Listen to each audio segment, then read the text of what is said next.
Okay, guys, this is it. Chapter 22, A Warm Wind.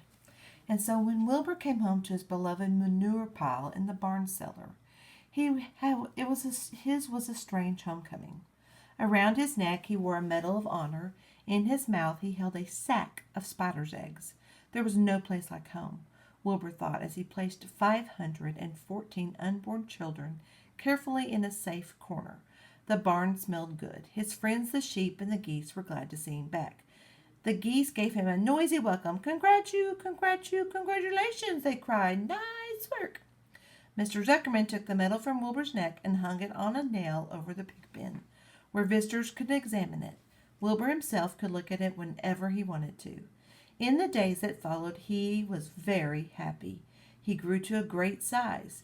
He was no longer worried about being killed, for he knew that Mr. Zuckerman would keep him as long as he lived. With Wilbur often thought of Charlotte. So did Charlotte save him?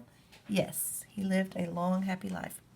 A few strands of her old web still hung in the doorway.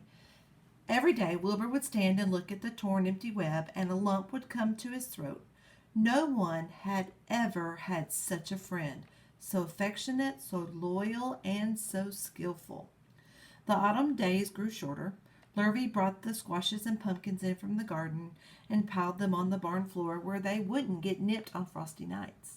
That's a good personification. The maples and birches turned bright colors, and the wind shook them, and they dropped their leaves one by one to the ground. Under the wild apple trees in the pasture, the little red apples lay thick on the ground. The sheep gnawed them, and the geese gnawed them, and the foxes came in the night and sniffed them.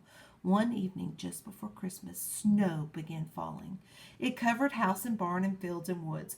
Wilbur had never seen snow before. When morning came, he went out and plowed the drifts in his yard for the fun of it. Fern and Avery arrived dragging a sled. They coasted down the lane and out onto the frozen pond in the pasture. "Coasting is the most fun there is," said Avery. "The most fun there is," retorted Fern, "is when the Ferris wheel stops and Henry and I are in the top car, and Henry makes the car swing, and we can see everything for miles and miles and miles."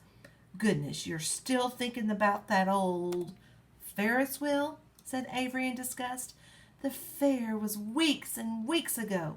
"I think about it all the time," said Fern, picking snow from her ear. After Christmas, the thermometer dropped to 10 below zero. Cold settled on the world. The pasture was bleak and frozen. The cows stayed in the barn all the time now, except on sunny mornings when they went out and stood in the barnyard in the lee of the straw pile. The sheep stayed near the barn, too, for protection. When they were thirsty, they ate snow. The geese hung around the barnyard the way boys hang around a drugstore. Mr. Zuckerman fed them corn and turnips to keep them cheerful. Many thanks," they always said when they saw food coming. Templeton moved indoors when winter came. His ratty home under the pig trough was too chilly, so he fixed himself a cozy nest in the barn behind the grain bins. He lined it with bits of dirty newspaper and rags, and whenever he found a trinket or a keepsake, he carried it home and stored it there. He continued to visit Wilbur 3 times a day, exactly at mealtime. And Wilbur kept the promise he had made. Wilbur let the rat eat first. Then, when Templeton couldn't hold another mouthful, Wilbur would eat. As a result of overeating, Templeton grew bigger and fatter than any rat you ever saw. He was gigantic. He was as big as a young woodchuck. The old sheep spoke to him about his size one day. "You would live longer," said the old sheep, "if you ate less." "Who wants to live forever?" sneered the rat. "I am naturally a heavy eater, and I get untold satisfaction from the pleasures of the feast." He patted his stomach, grinned at the sheep, and crept upstairs to lie down. All winter, Wilbur watched over Charlotte's egg sack as though he were guarding his own children. He had scooped out a special place in the manure pile for the sack, next to the board fence. On very cold nights he lay so that his breath would warm it. For Wilbur, nothing in life was so important as this small round object. Nothing else mattered. Patiently he waited the end of winter and the coming of the little spiders. Life is always a rich and steady time when you're waiting for something to happen or to hatch. The winter ended at last. So did Wilbur repay his love and help that Charlotte had shown him? Absolutely. I heard the frogs today, said the old sheep one evening. Listen, you can hear them now. Wilbur stood still and cocked his ear. From the pond, a shrill chorus, came the voices of hundreds of little frogs. Springtime, said the old sheep thoughtfully. Another spring. As she walked away, Wilbur saw a new lamb following her. It was only a few hours old. The snows melted and ran away. That's personification. The streams and ditches bubbled and chattered with rushing water. A sparrow with a streaky breast arrived and sang. The light strengthened, the mornings came sooner. Almost every morning there was another new lamb in the sheepfold. The goose was sitting on 9 eggs. The sky seemed wider and a warm wind blew. The last remaining strands of Charlotte's old web floated away and vanished. One fine sunny morning after breakfast, Wilbur stood watching his precious sack. He wasn't thinking of anything much. As he stood there, he noticed something move. He stepped closer and stared. A tiny spider crawled from the sack. It was no bigger than a grain of sand, no bigger than the head of a pin. Its body was gray with black stripe underneath. Its legs were gray and tan. It looked just like Charlotte. Wilbur trembled all over when he saw it. The little spider waved at him. Then Wilbur looked more closely. 2 more little spiders crawled out and waved. They climbed around and around on the sack, exploring their new world. Then 3 more little spiders, then 8, then 10. Charlotte's children were here at last. Wilbur's heart pounded. He began to squeal. Then he raced in circles, kicking manure into the air. Then he turned a backflip. Then he planted his front feet and came to a stop in front of Charlotte's children. "Hello there," he said. The first spider said hello, but its voice was so small Wilbur couldn't hear it. "I'm an old friend of your mother's," said Wilbur. "I'm so glad to see you. Are you all right? Is everything all right?"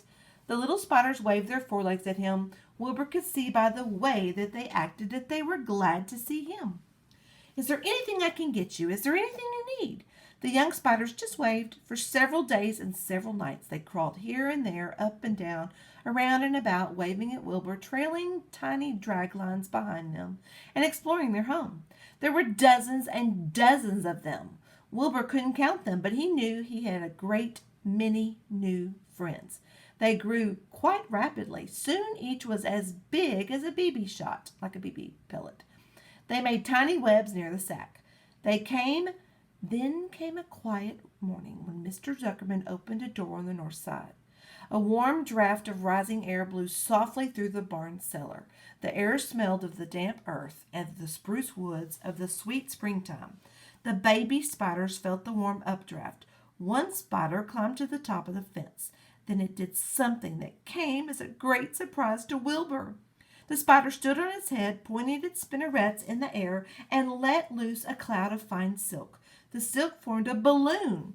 As Wilbur watched, the spider let go of the fence and rose into the air. "Goodbye," it said as it sailed through the doorway. "Wait a minute," screamed Wilbur. "Where do you think you're going?" But that spider was already out of sight. Then another baby spider crawled to the top of the fence, stood on its head, made a balloon, and sailed away. Then another spider, then another. The air was soon filled with tiny balloons, each balloon carrying a spider. Wilbur was frantic. Charlotte's babies were disappearing at a great rate. "Come back, children," he cried. "Goodbye," they called. "Goodbye, goodbye." At last one little spider took time enough to stop and talk to Wilbur before making its balloon. "We're leaving here on the warm updraft. This is our moment for setting forth. We are aeronauts, and we are going into the world to make webs for ourselves." "But where?" asked Wilbur. "Wherever the wind takes us, high, low, near, far, east, west, north, south. We take to the breeze, we go as we please." "Are all of you going?" asked Wilbur. "You can't all go. I'll be left alone with no friends. Your mother wouldn't want that to happen, I'm sure." The air was now so full of balloonists that the barn cellar looked almost as though a mist had gathered. Balloons by the dozen were rising, circling, and drifting away through the door, sailing off on the gentle wind. Cries of "Goodbye, goodbye, goodbye" came weakly to Wilbur's ears. He couldn't bear to watch any more. In sorrow he sank to the ground and closed his eyes. This seemed like the end of the world, to be deserted by Charlotte's children. Wilbur cried himself to sleep. When he woke, it was late afternoon. He looked at the egg sack. It was empty. He looked into the air. The balloonists were gone. Then he walked drearily to the doorway where Charlotte's web used to be. He was standing there thinking of her when he heard a small voice. "Salutation," it said. "I'm up here." "So am I," said another tiny voice. "So am I," said a third voice. 1, 2, 3.